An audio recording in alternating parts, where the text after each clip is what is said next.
नमस्कार, सुदर्शन न्यूज पर आपका राज्य आपकी खबरें देख रहे हैं आप और मैं हूं आपके साथ वागीशा पांडे। बुलेटिन की शुरुआत कर रहे हैं। खबर यूपी के उन्नाव से है, जहां बेहटा मुजावर थाना क्षेत्र के शादीपुर गांव में हिंदुओं की धर्मस्थली के विरुद्ध कट्टरपंथियों की सिलसिलेवार मुहिम चल रही है।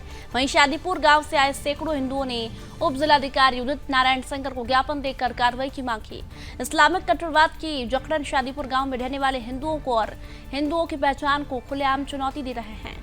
वहीं इस्लामिक कट्टरवाद के चलते शादीपुर गांव के इलाकों में हो रहे हिंदू परिवार दहशत में आ रहे हैं।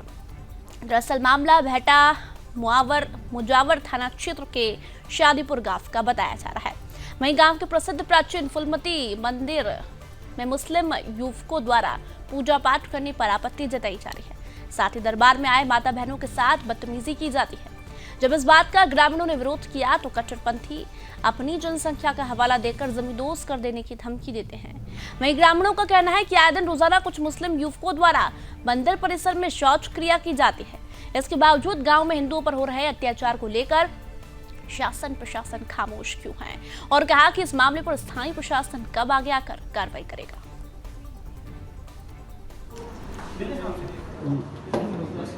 मामला ये है, हमारे गांव में एक मंदिर बना है माता फूलमती का।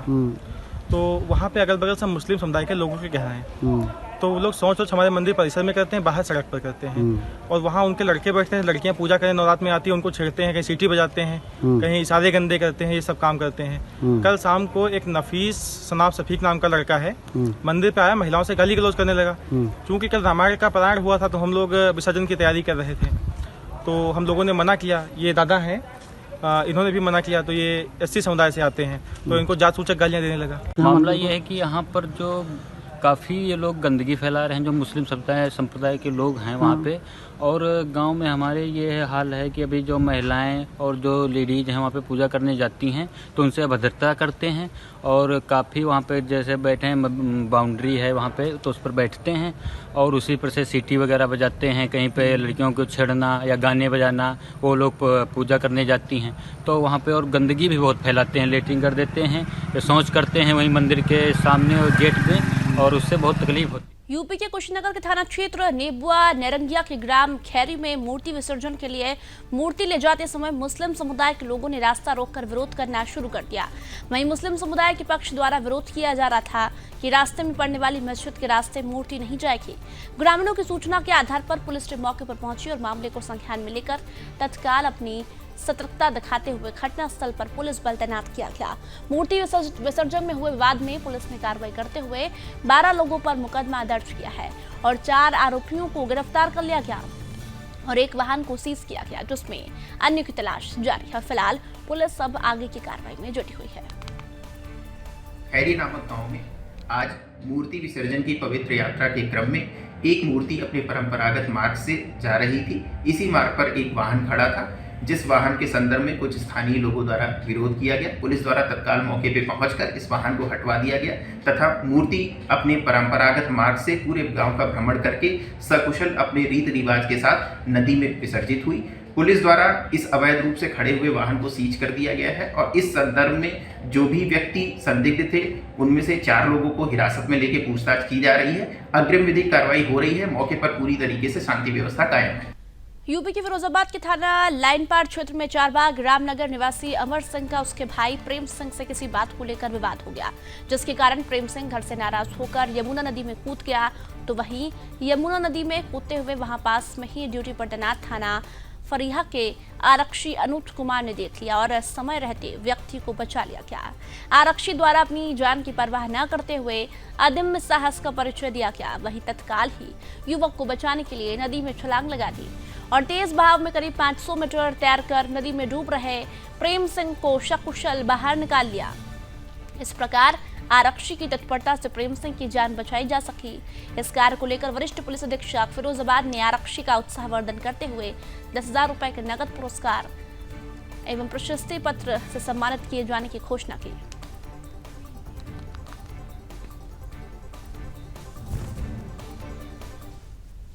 आज जनपद फिरोजाबाद में फरिया थाने में कांस्टेबल अनुज कुमार ने एक बहुत ही मानवतापूर्ण और साहसिक कार्य किया है, जिसमें उन्होंने एक व्यक्ति को डूबते हुए बचाया है और जिसका वीडियो भी सोशल मीडिया पे लोगों द्वारा देखा जा रहा है और सराहा जा रहा है। तो इस तरह की कर्तव्यनिष्ठ व्यक्ति को और जो उन्होंने साहस दिखाया है उसको देखते हुए उनकी हौसला अफजाई फिरोजाबाद पुलिस करती है और उसमें उनके लिए प्रशस्ति पत्र और उनको 10,000 रुपये का रिवॉर्ड जो है वो फिरोजाबाद पुलिस के द्वारा दिया जा रहा है। यूपी के गाजीपुर में जिलाधिकारी आरका अखौरी ने बृहस्पतिवार को जिला चिकित्सालय गौरा बाजार का आकस्मिक निरीक्षण किया। इसी दौरान जिलाधिकारी ने वार्ड में भर्ती मरीजों से उनका स्वास्थ्य का हाल जाना और बातचीत भी की। इसके साथ ही चिकित्सीय सुविधाओं एवं वार्ड में भर्ती मरीजों से उनके स्वास्थ्य की जानकारी ली गई। निरीक्षण के दौरान ओपीडी में चिकित्सक डॉक्टरों की अनुपस्थिति पर नाराजगी जताई गई और मौके पर मौजूद अधिकारियों को निर्देश दिए गए। साथ ही महिला वार्ड में भर्ती एक मरीज के परिजन द्वारा की गई शिकायत पर नाराजगी व्यक्त करते हुए स्पष्टीकरण का निर्देश दिया गया और चिकित्सालय का रुख करते हुए सभी व्यवस्थाओं का जायजा लिया गया। इलाज तो चल रहा है, wards are little dirty.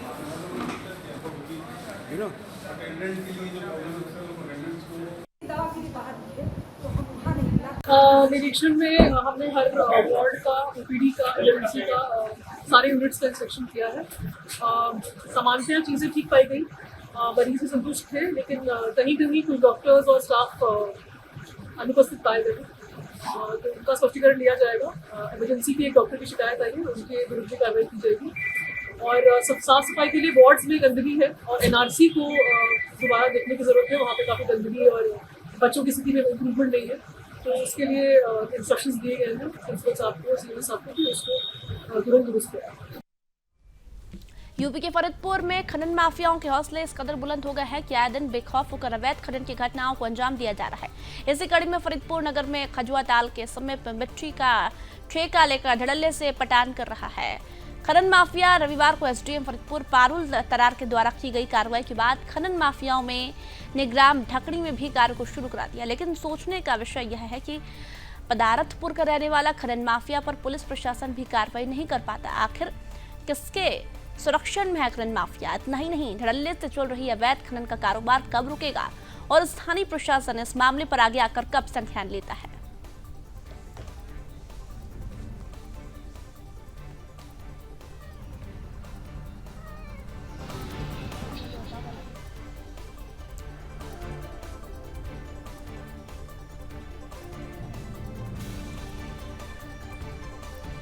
UP के गोंडा शहर में लगातार हो रही बारिश से आमजन का जीवन अस्त व्यस्त होता जा रहा है। पूरा शहर पानी पानी हो गया। शहर में लगातार हो रही बारिश से सड़कों का हाल खराब हो गया है, जिसके चलते सफाई व्यवस्थाओं की पोल खुलती नजर आ रही है। जिले के अधिकारियों एवं पालिका परिषद को बरसात के पानी से बेचैन कर रखा है। चारों तरफ बरसात के पानी से बाढ़ जैसे हालात हो गए हैं और विकास के दावे फेल होते नजर आ रहे हैं। जहां अभी कुछ दिन पहले ही सफाई के मामले में गोंडा नगर पालिका परिषद को पूरे प्रदेश में नंबर 1 का सम्मान मिला था। इसके लिए पालिका चेयरमैन को अधिकारियों समेत तमाम नेताओं के बधाई संदेश मिले थे। तो वहीं दूसरी ओर लगातार हो रही बारिश के हाल बेहाल नजर होते आ रहे हैं।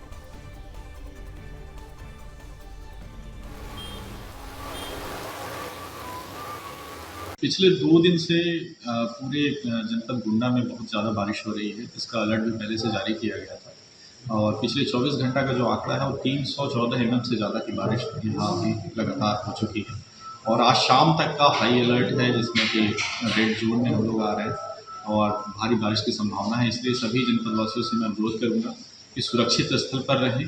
कोई भी अगर मकान जर्जर स्थिति में है तो वहाँ निवास ना करें और ये मैसेज सब जगह फैलाएं।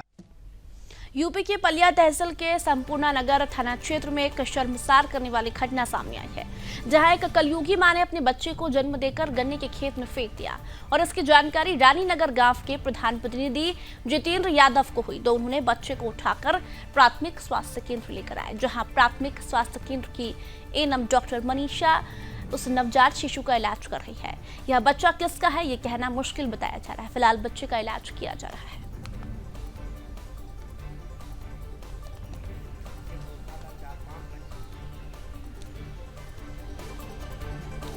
राज्यसभा सांसद कैलाश सोनी ने राष्ट्रवादी चैनल सुदर्शन न्यूज से बातचीत की है। वहीं गौ माता को लेकर कहा कि मध्य प्रदेश में लंपी वायरस से ज्यादा आए दिन गायों की मौत वाहन दुर्घटनाओं में हो रही है। और गौ माता हमारे लिए कितनी उपयोगी है, ये बात आप और हम सभी जानते हैं। और गौ माता की सुरक्षा को लेकर क्या कुछ कहा, आप भी सुन लीजिए।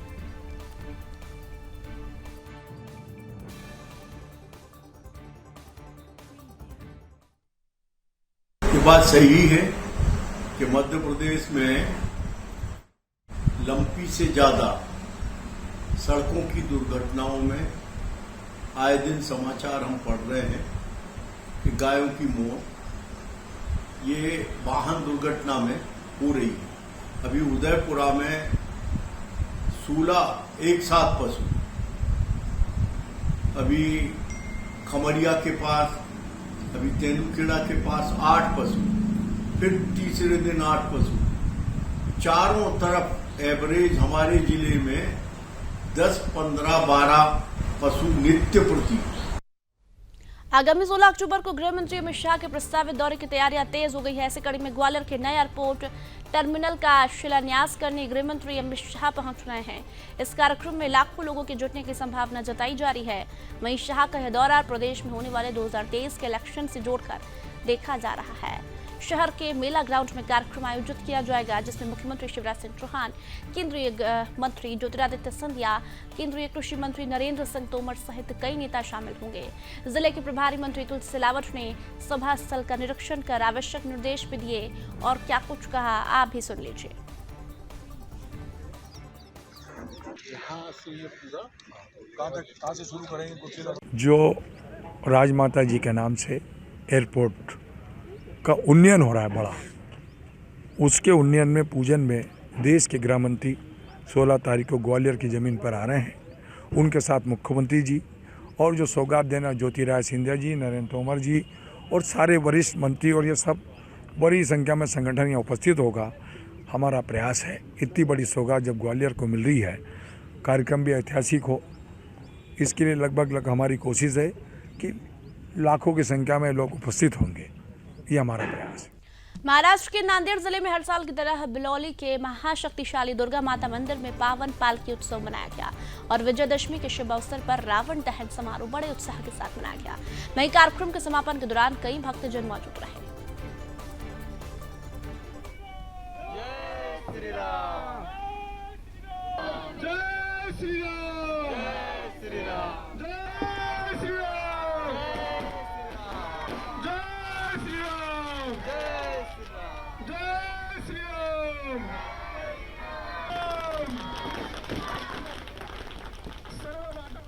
देवभूमि में एक तरफ जहां हिमस्खलन की घटनाएं सामने आ रही है, तो वहीं दूसरी तरफ उत्तराखंड में अगले 24 घंटे में भारी बारिश की संभावना है। भारी बारिश को लेकर मौसम वैज्ञानिक ने अनुमान जताते हुए कहा कि देवभूमि में अगले 7 से 9 अक्टूबर तक भारी बारिश की आशंका है, जिसको लेकर रेड अलर्ट जारी कर दिया गया।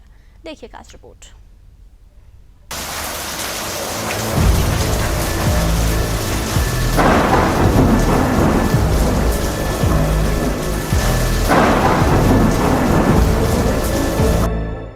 मौसम विभाग के वैज्ञानिकों के अनुसार अगले 24 घंटे में देवभूमि के कई क्षेत्रों में भारी बारिश की आशंका जताई गई है। वहीं उत्तराखंड के कुमाऊं और गढ़वाल क्षेत्र में अगले 24 घंटे में भारी से बहुत भारी बारिश होने की संभावना है। मौसम विभाग ने इसे लेकर कुमाऊं क्षेत्र में रेड तो गढ़वाल क्षेत्र में ऑरेंज अलर्ट जारी किया है।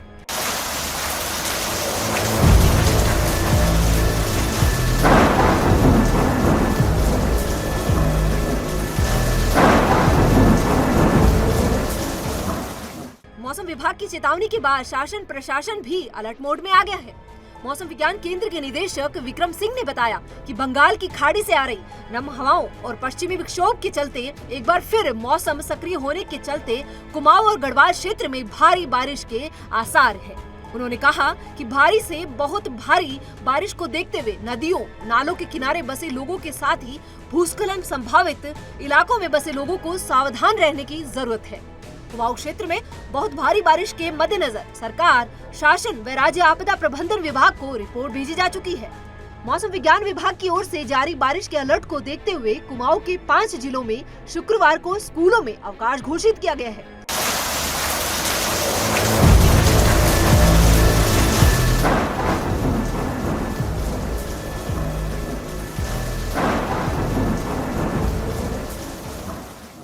नैनीताल, चंपावत, अल्मोड़ा, बागेश्वर और पिथौरागढ़ जिला प्रशासन की ओर से जारी आदेश के तहत 1ली से 12वीं तक के सभी शासकीय, अशासकीय विद्यालय और आंगनबाड़ी केंद्र बंद रहेंगे। वहीं टिहरी और पौड़ी में भी स्कूल बंद रहेंगे। वहीं देवभूमि में आपदा प्रबंधन विभाग मौसम विभाग की भविष्यवाणी को लेकर अलर्ट मोड पर आ गया है। मौसम विभाग की तरफ से उत्तराखंड में 7 अक्टूबर से लेकर 9 अक्टूबर तक रेड अलर्ट जारी किया गया है।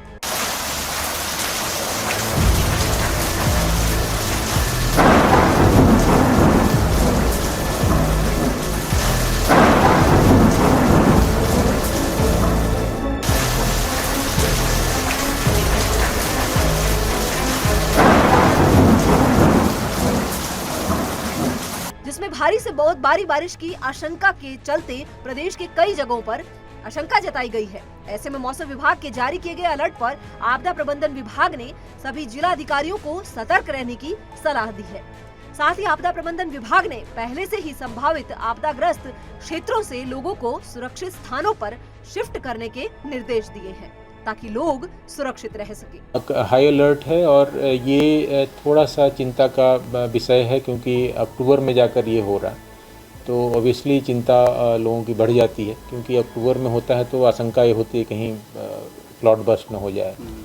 तो हमारी पूरी टीमें हाई अलर्ट पे है और जो व्यवस्थाएं हम कर सकते हैं, लोगों को डिप्लॉय कर सकते हैं। फॉर एग्ज़ाम्पल अभी हमने जैसे NDRF की टीम पौड़ी गई थी तो उनको भी पौड़ी में ही रोक दिया गया कि हाई अलर्ट है, तो उसको देखते हुए आप पौड़ी में ही अभी रहें 2 दिन और।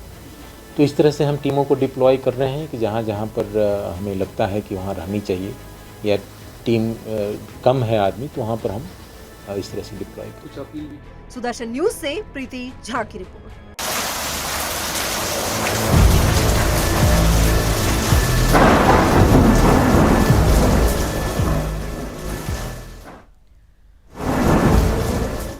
उत्तराखंड में उस समय हड़कंप मच गया जब उधम सिंह नगर के किच्छा में युवक की निर्मम हत्या किए जाने का मामला प्रकाश में आ गया। बता दें कि किच्छा के वार्ड नंबर 6 निवासी मंगलवार की शाम से लापता चल रहा था, जिसके बाद परिजनों ने बताया कि मंगलवार की शाम से शंभू घर से लापता हुआ था। काफी खोजबीन के बाद भी उसका कोई सुराग नहीं लगा, जिसके बाद किच्छा के पराग फॉर्म गोला नदी किनारे युवक का शव मिलने से सनसनी फैल गई। स्थानीय लोगों की सूचना पर कोतवाली पुलिस की टीम मौके पर पहुंची। मौके पर पहुंचे परिजनों ने मृतक की पहचान किच्छा के वार्ड नंबर 6 निवासी के रूप में हुई है। वहीं शंभू के शरीर पर धारदार हथियार से हमला कर उसकी हत्या की गई। सूचना पर SP city Manoj Kumar Katyal, police क्षेत्राधिकारी ओम प्रकाश शर्मा, कोतवाली प्रभारी धीरेन्द्र कुमार समेत तमाम अधिकारी शव को कब्जे में लेकर पोस्टमार्टम के लिए भेज दिया है। किच्छा पुलिस की सूचना पर डॉग स्क्वाड की टीम मौके पर पहुंची और हत्या में शामिल आरोपियों की तलाश शुरू कर दी। एसपी सिटी ने बताया कि परिजन से पूछताछ में कई अहम सुराग हाथ लगे हैं और जल्द ही घटना का खुलासा कर दिया जाएगा।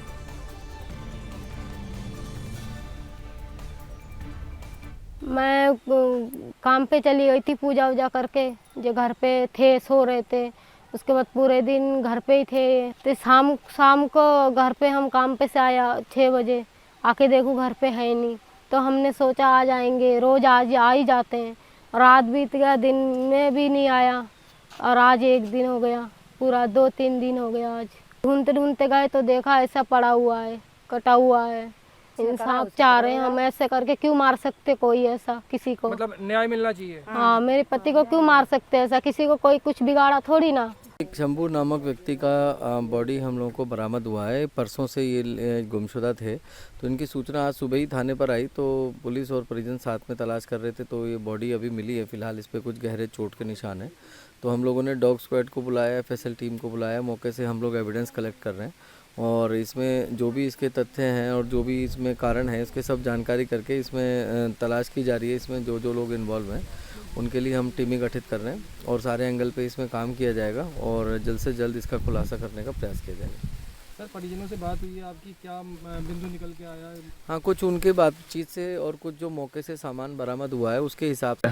कल भी ढूंढने आए थे, तो लोगों ने कहा वहीं जाके देखो कहीं जंगल यहीं पे रहता ना, हमें तो ज्यादातर हमने कहा चलो सही है। हम सुबह 2 गाड़ी लेके आए थे भाई, आज सुबह। हाँ, तो पहले तो हम लोग उधर को गए, यहाँ से वो उनके फार्म में, वो छोटे फार्म है, वहाँ पे एक जंगल, वो वहाँ मंदिर है वो जैसा, उसमें भी गए हम लोग। वहाँ पे देखते देखते फिर यहाँ से हम लोग अंदर घुसे, झाड़ी पे से तो वहाँ पर महक जैसे आ रही महक आ रही थी, वो जानवर की गाय की। हमने सोचा कोई जानवर महक आ रही, चलो देखते देखते चली जा रही, क्या पड़ा तो वहाँ जाकर देखी बॉडी पे। देवभूमि के हिमालयी क्षेत्र में बर्फबारी शुरू हो गई है। वहीं हिमालयी क्षेत्रों के तापमान में निरंतर गिरावट आने से 6 माह बुग्यालों में प्रवास करने वाले भेड़ पालक समय से पहले गांवों की ओर रुख करने लगे हैं। विगत सालों की बात करें तो 6 माह बुग्यालों में प्रवास करने वाले भेड़ पालक दीपावली के निकट या फिर नवंबर माह के पहले सप्ताह में गांवों की ओर रुख कर रहे थे। मगर इस बार हिमालयी क्षेत्रों में निरंतर बर्फबारी होने के कारण निचले क्षेत्रों के तापमान में गिरावट आने से भेड़ पालक गांवों की ओर लौटने लगे। बता दें कि भेड़ पालक 6 माह प्रवास के लिए अप्रैल माह में बुग्यालों की ओर चले जाते हैं और नवंबर माह में गांवों की ओर रुख करते हैं। 6 माह बुग्यालों में प्रवास करने वाले भेड़ पालकों का जीवन किसी साधना से कम नहीं होता।